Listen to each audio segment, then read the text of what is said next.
Good morning, Standard 5. How are all of you? Hope all doing fine. School miss करते हो कि नहीं? घर में ही अभी बहुत मज़ा आने लगा है सबको, तो अभी मज़ा कर लिया, तो अभी थोड़ी पढ़ाई भी स्टार्ट करो बचाओ. Now start your SS. I'm starting your SS today. I'm taking your SS, Bhumika ma'am. So we are starting with the chapter 11, living longer and healthier. Now what do you mean by living longer and healthier? Living longer मतलब हम ज़्यादा साल तक live करें, जिए, और healthier मतलब healthy होके ज़्यादा साल तक हमारी लाइफ हो. That is called a healthy and a long life. बीमार होके ज़्यादा कौन जीना चाहता है? तो अभी this chapter is very apt, क्योंकि अभी जैसे सबको पता है कोविड का सब चल रहा है, तो all have started paying attention to your health. अभी अपनी हेल्थ पे ध्यान देना है ना सबको, तो this chapter is very good for that. How everything started, development of health and all, you will see in this chapter. Early man could not understand the nature or cause of many diseases. Diseases were thought to be a punishment from God. Better understanding about health and human body has helped man to diagnose and treat diseases. अभी मैंने आपको pics भेजी है hard words underline करके, तो आपको 3 बार तो लिखना है. लेकिन अभी मैं जब बोल रही हूँ तो उसे कैसे बोलते हैं, वर्ड्स को प्रोनाउंस कैसे करते हैं, उस पर भी आप लोग प्लीज़ ध्यान दो, क्योंकि मैं बाद में आपकी ना रीडिंग लेने वाली हूँ व्हाट्सएप पे. So listen carefully. तो पहले ज़माने में जब साइंस ने इतना प्रोग्रेस नहीं किया था, तो जो छोटी छोटी बीमारी भी होती थी, जैसे बहुत ज़्यादा बुखार हुआ, सर्दी हुआ या कुछ भी हुआ, लोग मर जाते थे उसमें. तो वो लोग समझते थे कि भगवान ने हमको पनिश करने के लिए ये डिज़ीज़ दी है, और तभी कोई उनका ट्रीटमेंट, इलाज नहीं होता था, तो लोग बेचारे मर जाते थे. Man has developed various instruments and machines to diagnose मतलब ढूंढना डिजीज़ेस. कौन सी डिजीज़ है, कैसे पता चलता है, उसके लिए इंस्ट्रूमेंट्स रहते हैं. फॉर एग्जांपल छोटा सा है कि बुखार होता है तो डॉक्टर थर्मोमीटर यूज़ करते हैं, स्टेटोस्कोप यूज़ करते हैं आपको चेक करने के लिए.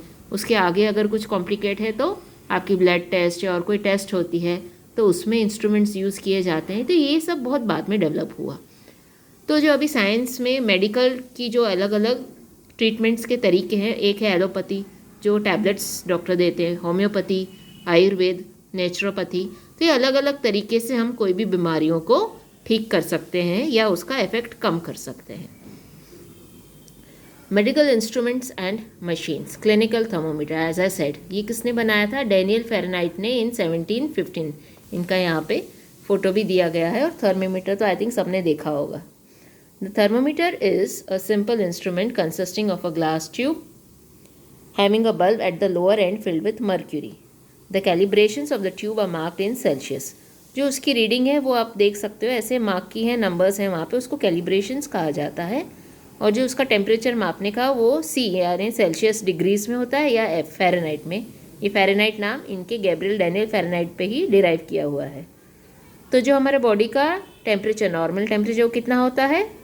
98.4. अगर आपका टेम्परेचर 98.4 है, 98 है मतलब, तो यू आर नॉर्मल. अगर उससे ज़्यादा बढ़ता है उसमें मर्क्यूरी होती है. अगर वो गर्म हो, अगर आपको बुखार है तो मर्क्यूरी ऊपर जाती है. देन इट विल शो कि आपको कितना बुखार या टेम्परेचर है. Next, as I mentioned, the stethoscope. The stethoscope सबने देखा होगा ना, डॉक्टर कान में लगा के फिर आपके चेस्ट पे चेक करता है आपकी हार्ट बीट और ब्रीदिंग रिदम क्या है. तो उससे भी पता चलता है अगर कोई प्रॉब्लम है, क्योंकि उससे हार्ट बीट और ब्रीदिंग बीट हमारी फास्ट होती है जब तबीयत ठीक नहीं होती है. अब ये जो सर हैं यहाँ पे, डॉक्टर रेने लियानी, इन्होंने ये इन्वेंट किया था. तो ये सब आपको ऑब्जेक्टिव्स में आएगा, तो you have to remember all this. Then comes the microscope. Microscope मैंने कहा जैसे टेस्ट वगैरह जो होती हैं, ब्लड यूरिन टेस्ट होती हैं, वो उसका जो सैंपल है ये माइक्रोस्कोप के नीचे रख के देखा जाता है. तो ये किसने बनाया था? The microscope was invented. अच्छा, उससे पहले आता है in 1590 a Dutch optician Zacharias Janssen happen to place 2 different glasses one on the other. और इस तरह से ये जो माइक्रोस्कोप का शुरू हुआ था काम, वहाँ से हुआ था. फिर गैलीलियो, एक इटालियन साइंटिस्ट है, उसने ये माइक्रोस्कोप बनाया था. यहाँ पे उसका पिक भी है गैलीलियो का. तो उसके बाद एक्सरे मशीन, स्कैनर्स, अभी तो बहुत कुछ आ गया है. सिटी स्कैन जिसको बोलते हैं, बहुत सारी ऐसी सोनोग्राफी है, रेडिएशन की दूसरे तरीके हैं, वो सब भी आ गए हैं जो ये सब चीज़ें बनाते हैं. Then comes the development of surgery. Operation करना कहाँ से शुरू हुआ? एंटीबायोटिक दवाइयाँ जो बहुत पावरफुल होती है, पेनिसिलिन, वो किसने बनाया? Alexander Fleming. He was the inventor of antibiotics. फिर सर्जरी में एनेस्थीसिया दिया जाता है, बेहोश करते हैं ना, उसके लिए एक दवाई होती है, तो उसके भी एक सर्जन होते हैं। ये खास एक डिग्री कोर्स होता है एनेस्थीसिया का, only that doctor can give anaesthesia. तो ये धीरे धीरे ये सब चीज़ें शुरू हो गई। Great developments in medicine surgery took place to cure diseases. There were some doctors and scientist who wanted to prevent diseases and eradicate them. Eradicated मतलब हमेशा के लिए निकाल देना। अब यहाँ पे एक है interesting fact, Sushruta is called the father of surgery. He lived in India in about 2600 years ago. ये जो सुश्रुता हैं ये बहुत बड़े सर्जन थे जिन्होंने स्टार्ट किया ऑपरेशन का टेक्निक कैसे होता है और कब कैसे उसको आगे करना है और पूरा करना है और उससे बीमारी ठीक होनी चाहिए। Then comes over Edward Jenner. Edward Jenner did a big thing of inventing vaccines. Vaccine से स्मॉल पॉक्स जो एक बीमारी होती थी पहले के ज़माने में, लोग उससे मर जाते थे, कोई इलाज नहीं होता था, स्मॉल पॉक्स का कोई इलाज नहीं था। तब एडवर्ड जेनर ने वैक्सीन इन्वेंट की थी जिससे ये बीमारी पूरी तरह से वर्ल्ड से निकल चुकी है। जैसे अभी कोविड के लिए वैक्सीन बनी है, आपको पता होगा हर घर में सर्वे हो रहा है वैक्सीन्स के लिए। तो अब कोविड की वैक्सीन बहुत कंट्रीज़ ने इंक्लूडिंग इंडिया ने इन्वेंट की है और वो अभी लगना शुरू होगी सबको। So the success of immunisation, see the world over, immunisation against smallpox through vaccination led other doctors and scientists to develop vaccines against polio, diphtheria, tuberculosis, tetanus, whooping cough, cholera, typhoid, measles and hepatitis vaccines were developed later। ये भी दूसरी बीमारियां हैं जिनका बाद में vaccines बन के इन्वेंशन होके ट्रीटमेंट हुआ था। जब आप लोग छोटे होते हैं, बहुत छोटे होते हैं ना, 6 महीने के, तब ये सारी वैक्सीन सबको लग जाती है, कंपलसरी होता है हर जगह पे। Then we have another guy over here, Louis Pasteur. Louis Pasteur ने क्या इन्वेंट किया? He was a chemist from France.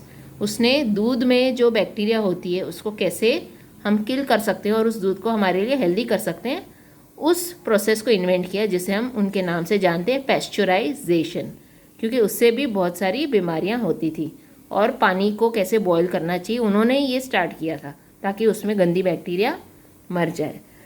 तो इसमें ये मीनिंग है prevention is better than cure. आपको अच्छे से खाना खाना है, हेल्दी फूड खाना है, जंक फूड रोज़ मैगी और बर्गर की डिमांड नहीं करनी है, एक्सरसाइज करना है। अभी तो आप लोग घर पे हो तो आप तो मम्मियों का खून पीते होंगे कि रोज़ मैगी चाहिए और आइटम खानी है, तो वो भी खाओ, लेकिन बाकी सब चीज़ों पे ज़्यादा ध्यान दो। फ्रूट्स हैं, वेजिटेबल्स हैं, सैलड्स हैं, वो खाना चाहिए। And you should exercise properly and you should see that you keep your house and your surroundings of your house clean. वो सब साफ़ सफाई का आपको ध्यान देना है। पॉपुलेशन एक्सप्लोजन, अब कंट्री में पॉपुलेशन लोग ज़्यादा हैं, इसके लिए गवर्नमेंट के लिए काम डिफ़िकल्ट हो जाता है। अब जैसे कोविड की वैक्सीन देनी है, लोग इतने सारे हैं, उस वैक्सीन को कैसे देंगे, क्या प्लानिंग होगी, क्या अरेंजमेंट होगी, it is a very difficult work for the government. So government spends lot of crores of rupees on medical health so that the people of India are healthy. Now I have said to you that you have to write this now I know. now I know मतलब summary, ये जो पूरे chapter में आपने क्या सीखा उसकी short में पॉइंट्स जो होती है उसे समरी कहा जाता है।